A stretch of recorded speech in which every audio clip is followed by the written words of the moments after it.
Hello everyone, welcome back to my YouTube channel. उम्मीद करता हूँ आप सब बढ़िया होंगे। तो लास्ट क्लास में हमने थोड़ा सा जनरल साइंस के बारे में यानी कि मैटर के बारे में बात करी थी, जो कि क्लास 9 का एक हिस्सा है।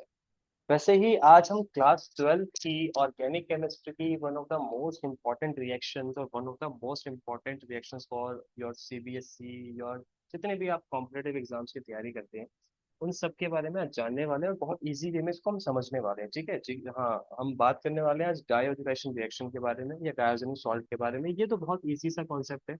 हमको पता है this compound is called aniline, है ना।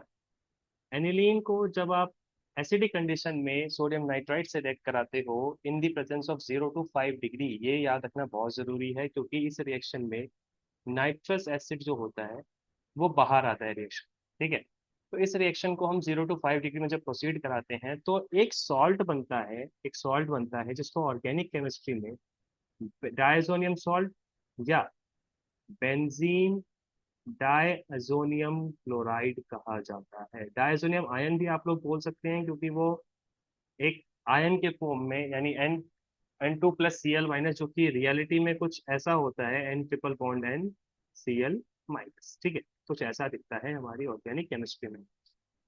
तो ये तो बहुत सिंपल सी रिएक्शन है, ये आप इसको 1 मिनट में याद कर सकते हो। पर कहानी यहाँ शुरू होती है, क्योंकि ये जो आपका N2Cl है बेंजीन के ऊपर, या ये जो डायजोनियम सॉल्ट है, ये number of industrially viable reaction, important reactions को प्रोसीड कराता है, जिसमें बहुत सारी नेम रिएक्शंस भी आती हैं। ठीक है। तो इसको सब इस सारी रिएक्शंस को कैसे याद किया जाए, कैसे समझा जाए, इसका एक बहुत सिंपल सा तरीका होता है। जैसे हम अपने बचपन में एक जब हम MS पेंट पे एक सीनरी बनाया करते थे, तो एक सन की हम जब सन दिखाते थे ना, वहाँ पे सन बना के उसकी रेज निकालते थे, वैसे ही यहाँ पे हम आज एक सन बनाएंगे, ऑर्गेनिक केमिस्ट्री का सन बनाएंगे। ठीक है। और उसकी सारी रिएक्शंस को ना एक जगह रख के याद करने की कोशिश करेंगे। बहुत इजी कॉन्सेप्ट है। आप टाइम टू टाइम बस उसको देखते चलिए, आपको वो समझ में जरूर आएगा। ठीक है। ये हमारे पास मेरा जो डायजोनियम सॉल्ट है, ये मैंने इसको ऐसे बना दिया। ठीक है। N2+Cl-। ठीक है। अब इसकी मैं रेज निकालता हूँ, है ना, क्योंकि ऑब्वियस सी बात है, सन तो रेज एमिट करेगा ही करेगा। तो ये मेरी ऑर्गेनिक केमिस्ट्री का सन यहाँ बन रहा है। ठीक है। इसको हम डिफरेंट रिएजेंट से ना क्या करेंगे, रिएक्ट करवाएंगे और देखेंगे कि कितनी रिएक्शंस ये एक्चुअल में प्रोसीड कर पाता है। ठीक है। शुरुआत शुरुआत करते हैं राइट हैंड से। ठीक है। सबसे पहले इसको अगर मैं sodium nitrite in the presence of HbF4, आप यहाँ पे कोई भी हाइड्रोजन हैलाइड ले सकते हैं, ठीक है, कोई दिक्कत नहीं है, इन दी प्रेजेंस ऑफ कॉपर, और इसको हीट करो। ठीक है। तो आप 1 मिनट लेके मुझे बताओ ये क्या बनेगा। ठीक है। मैं आगे लिखता हूँ। ओके। या इसको cupric bromide in the presence of HBr लिखो, तो ये क्या बनेगा। आप अपनी कॉपी में लिखने की कोशिश करो, तब तक मैं आपको समझाता हूँ।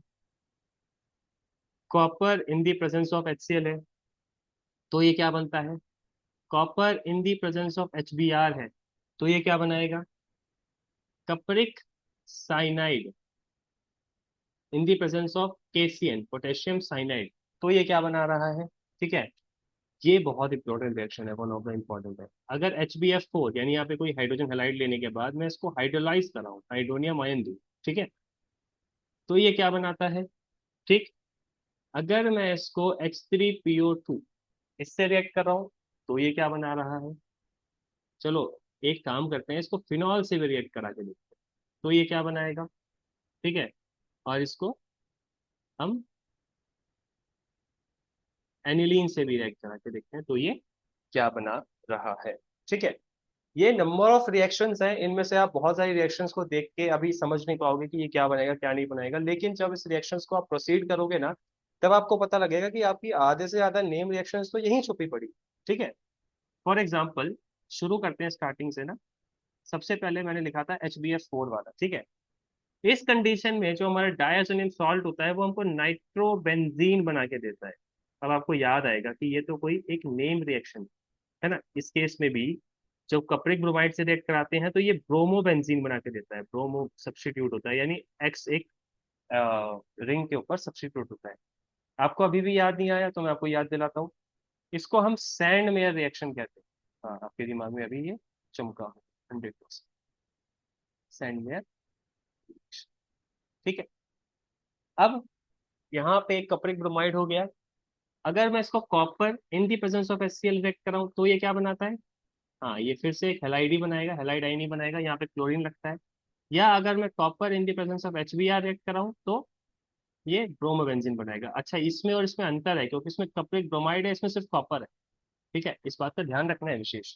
ठीक है, ये भी दो नेम रिएक्शंस के अंदर आती है, इनको हम गैटरमैन रिएक्शन कहते हैं। क्या कहते हैं बच्चों? गैटरमैन। ठीक है, बात समझ में आई? यहाँ तक कोई दिक्कत तो नहीं है?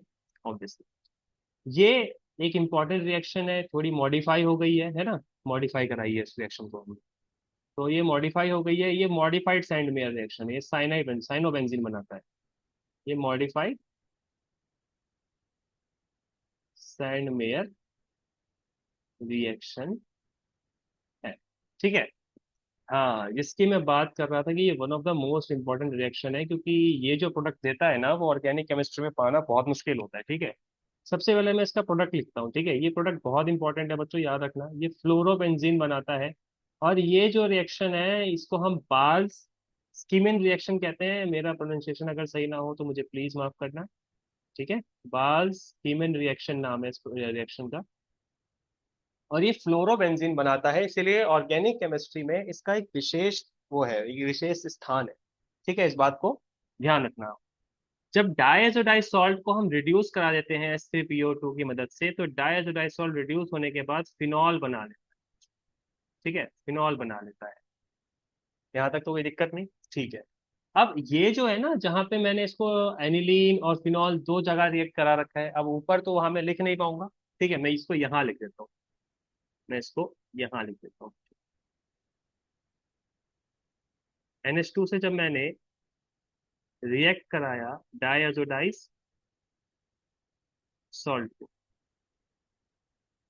इसको जब मैंने रिएक्ट करवाया, एक सेकंड, ये अच्छा नहीं दिख रहा, इसको वापस फिर से करते हैं इसको ना।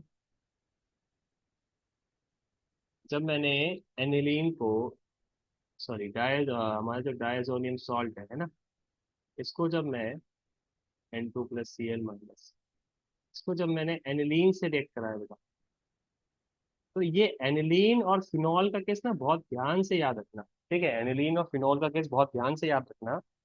ये दोनों केसेस में क्या बनाता है? डाई बनाता है। ठीक है, क्या बनाता है? डाई बनाता है। मैं आपको बना के दिखाता हूँ। दोनों केसेस में ये डाई बनाता है। बस थोड़ा सा, सॉरी, ये बेंजीन है। ओके, यहाँ पे NH2, इसको हम एजोडाई बोलते हैं बच्चों। क्या बोलते हैं? एजोडाई बोलते हैं, जो कि येलो इन कलर है। ठीक है, और जब इसी इसी रिएक्शन को हम फिनॉल से रिएक्ट कराते हैं, फिनॉल से रिएक्ट कराते हैं ना, इसी रिएक्शन को हमने मान लो फिनॉल से रिएक्ट कराया, तो सब सेम है, बस जहाँ पे NH2 लगा है, सॉरी, वेरी सॉरी, जहाँ पे NH2 लगा है ना, वहां पे क्या लग जाता है बच्चों? वहां पे हमारा OH लग जाता है। ये भी हमारी एजोडाई ही है। ठीक है, एजोडाई है। और ये येलो नहीं, ये सॉरी, ये ऑरेंज कलर की होती है। ठीक है, ये सारी रिएक्शन जो है, जितनी नेम रिएक्शन है, इसको याद करने का वन ऑफ द इजिएस्ट तरीका है, क्योंकि यहाँ पे एक आप सन बनाओ, सारे रिएजेंट रखो, अपने आप आपका पेन चलने लग जाएगा। हाँ, बट थोड़ी सी प्रैक्टिस करनी पड़ेगी। But this is the one of the most easiest way to remember all the reaction of a diazotise salt या डायजोडाइज रिएक्शंस। ओके, तो आज की जो वीडियो थी उसमें इतना ही। अगली वीडियो में मैं आपको जो ऑर्गेनिक केमिस्ट्री की और भी इंपॉर्टेंट रिएक्शंस हैं उनके शॉर्ट शॉर्ट कॉन्सेप्ट समझाता रहूंगा। उसके लिए आप चैनल को लाइक एंड सब्सक्राइब जरूर कर देना। मिलते हैं नेक्स्ट वीडियो में, तब तक के लिए टाटा।